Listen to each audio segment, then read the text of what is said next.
already. I keep getting questions on how important is it to back butter tile when you're installing it. So I just wanted to show a quick example of what it looks like when you do it and when you don't do it.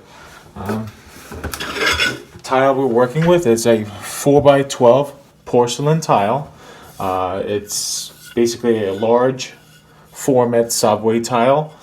And a lot of people just put this right on, they'll put the thin set right on the wall and then put this right onto it because, they're assuming it's a small tile and it should stick right to it. But I have some of the thin set left over here. I'm going to show you just putting up tile without back buttering it. So let's see how that goes.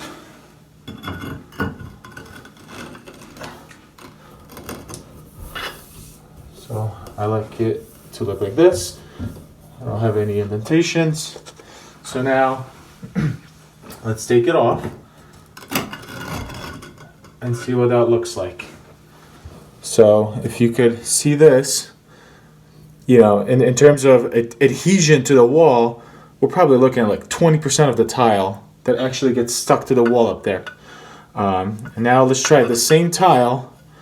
Actually, I'll do a different tile with back buttering it. It's just a simple process of putting a little bit of thin set right on the back. Use the flat side of your trowel and spread it right on the back side of it.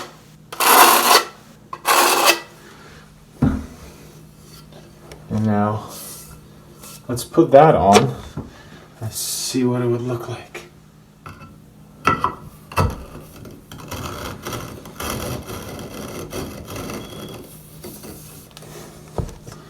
I like it to look like that. Now let's take it off.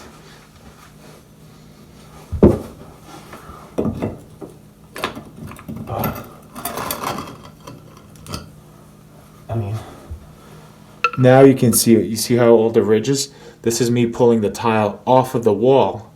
So every one of these little bumps is where the tile was directly contacted to the wall. So we're looking at what? I would say 90% of the tile is stuck to it. 85 is your goal, so that's good enough for me. So it's super important to back butter it. I do all my tile, I just back butter it, even if it's your 3x6 subway tile. It takes a little bit longer, but for sure that tile will never fall off the wall, and it's just the proper way of doing it. So I would definitely strongly suggest that. Thank you.